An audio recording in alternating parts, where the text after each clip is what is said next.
Welcome to 37 news చదువుతున్నది శ్యామ్ కుమార్. నిరంతరం వార్తల కోసం చూస్తూనే ఉండండి మీ 37 న్యూస్.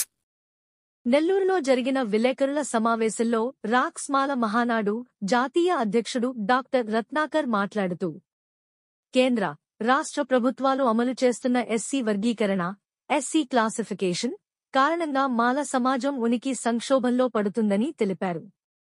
2004లో సుప్రీంకోర్టు ఎస్సీ వర్గీకరణకు అనుమతి ఇవ్వలేదని స్పష్టతనిచ్చినా, బీజేపీ ప్రభుత్వం స్వార్థపూరిత రాజకీయ ప్రయోజనాల కోసం మాలమాదిగలను విడదీస్తూ ఎస్సీ వర్గీకరణను అమలు చేస్తోందని ఆయన ఆగ్రహం వ్యక్తం చేశారు.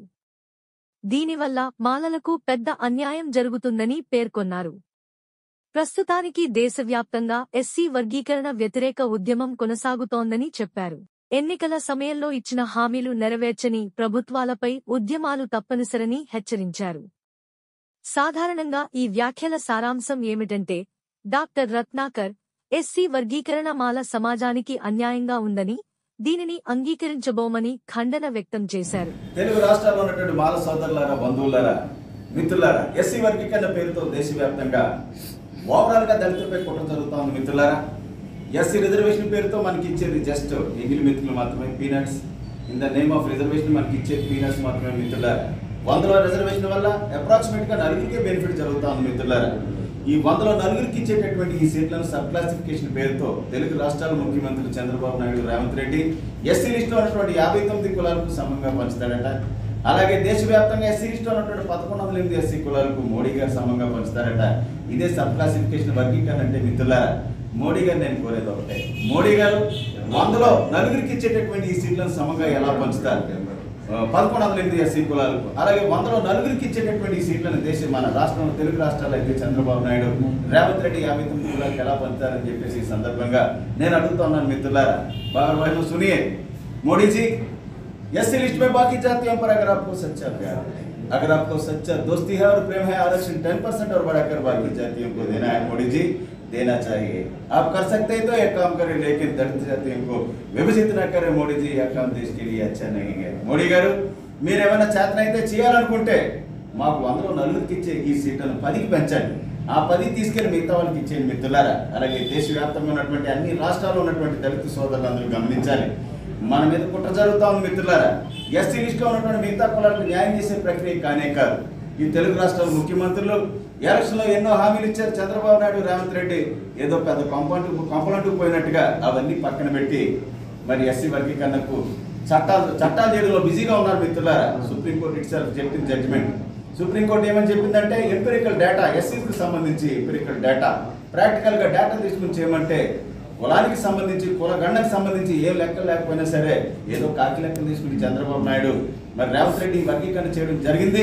ఇది ఎట్టి పరిస్థితుల్లో ముందుకు సాగదని చెప్పేసి సందర్భంగా విజ్ఞప్తి చేస్తా ఉన్నాను. మిత్రులారా, ఈ తెలుగు రాష్ట్రాల్లో జరిగినటువంటి ఎస్సీ వర్గీకరణ ఏదైతే ఉందో ఇది టెంపరీ మాత్రమే.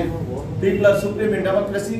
ప్రజాస్వామ్యంలో ప్రజలు తలుచుకుంటే ఏదైనా చేయగలరు అనే దానికి నిదర్శనం ఏంటంటే, మరి వ్యవసాయ చట్టాల విషయంలో రైతులు చేసినటువంటి పోరాటమే. మిత్రులారా, తెలుగు రాష్ట్రాల్లో ఉన్నటువంటి మాల సోదరులారా, బంధువులారా, దేశవ్యాప్తంగా ఉన్నటువంటి దళిత సోదరులారా, ఓవరాల్గా తీసుకుంటే ఇది మరి మాదిగ సోదరులకు బెనిఫిట్ చేసే కార్యక్రమం, మాలను తొక్కేసే కార్యక్రమం కాదు. మిత్రులారా, అందరినీ కలిపి తొక్కేసే కార్యక్రమం. కాబట్టి మీరంతా కూడా అప్రమత్తంగా ఉండాలి, శాంతియుత పోరాటానికి సిద్ధం కావాలి. మిత్రులారా, అలాగే మరి వర్గీకరణ అంటూ ఉన్నారు కదా, మోడీ గారిని, చంద్రబాబు నాయుడిని, రేవంత్ రెడ్డిని నేను కోరేది ఒకటే, ఈ దేశానికి సంబంధించినటువంటి భూముల్లో వర్గీకరణ అవసరం లేదా? ఈ దేశానికి సంబంధించినటువంటి ఇండస్ట్రీస్లో అక్కర్లేదా? సంపదలో అక్కర్లేదా? మోడీ, చంద్రబాబు నాయుడు, రేవంత్ రెడ్డి క్యాబినెట్లో ఉన్నటువంటి పదవుల విషయంలో వర్గీకరణ అక్కర్లేదా? మరి ఓన్లీ ఎస్సీలకి ఇచ్చేటటువంటి పీనట్స్ పేరుతో, రిజర్వేషన్ పేరుతో పడేసేటటువంటి ఎంగిలి మెతుకుల్లోనైనా ఈ రిజర్వేషన్ వర్గీకరణ అనేది? మిత్రులారా, ఒక్కసారి ఆలోచించండి. మాల సోదరులు అందరూ అయిపోయింది అనుకుంటున్నారు, చట్టాలు చేశారు కదా, చేసేది ఏముందని. అలా అనుకోవద్దు మిత్రులారా. 2004లో సుప్రీంకోర్టు ఎస్సీ వర్గీకరణ కుదరదు, it's not against it is against the constitution, violation of the constitution judgment కొట్టేయడం జరిగింది. మళ్ళీ ఆ రోజు నుంచి ఈ రోజు వరకు కూడా మరి ఆపోజిట్ వర్గం ఏదైతే ఉందో వారి రీతిలో వారి యొక్క పోరాటాన్ని కొనసాగించారు. మళ్ళీ అగైన్ 7 జడ్జెస్ బెంచ్ మొన్న it is permissible under constitution of India, it is permissible అని చెప్పి జడ్జిమెంట్ ఇచ్చింది. మనం కూడా ఈ పోరాటాన్ని ఆపకూడదు మిత్రులారా. వ్యక్తిగతంగా కానీ సంస్థ పరంగా కానీ ఎస్సీ లిస్టులో ఉన్నటువంటి మిగతా కులాల అభివృద్ధి చెందడానికి నేనైతే వ్యతిరేకం కాదు. కుట్రపూరితంగా జరుగుతూ ఉంది కాబట్టి ఈ తెలుగు రాష్ట్రాల్లో మన సామాజిక వర్గం ఉందా సచ్చిందని అనుకుంటా ఉన్నారు కాబట్టి అసలు మన ఉనికే ప్రశ్నార్థకంగా మారిపోయింది కాబట్టి రాజకీయ పార్టీలకు గులాంగిరి చేసేటటువంటి సన్నాసులు దద్దములు కనీసం రాజకీయ పార్టీలకు విశ్వాసం చూపిస్తూ మాల జాతి మొత్తానికి అన్యాయం జరుగుతున్న ఎవరు నోరు మెదపలేదు కాబట్టి ఈ ఉద్యమాన్ని ముందుకు తీసుకెళ్లేటటువంటి భాగంలో నిరంతర పోరాటం చేస్తా ఉన్నాం మిత్రులారా. వచ్చే నెల సెప్టెంబర్ 1st వీక్ నుంచి పిఠాపురం నియోజకవర్గం నుంచి డైరెక్ట్ గా ప్రజాస్వామ్యత పోరాటానికి నాంది పలుకుతామని చెప్పేసి దానికి మరి రాష్ట్ర వ్యాప్తంగా దేశవ్యాప్తంగా ఉన్నటువంటి ప్రజల దళిత సోదరులందరూ అనుభవ తమిళ సహోదరుಗಳೇ ನನ್ನ ಆತ್ಮೀಯ ಕನ್ನಡ ಸ್ನೇಹಿತರೆ ಎಂಡ ಪ್ರಿಯಪಟ್ಟ ಮಲಯಾಳಿ ಸಹೋದರನ್ಮಾರೇ ಪ್ರಿಯ ಗುಜರಾತಿ ಮಿತ್ರ ಪ್ರಿಯ ಬಂಗಾಲಿ బంధురా ఒరియా బంధుగణ మీరంతా కూడా రెడీగా ఉండాలి. ఈ పోరాటానికి సిద్ధం కావాలి.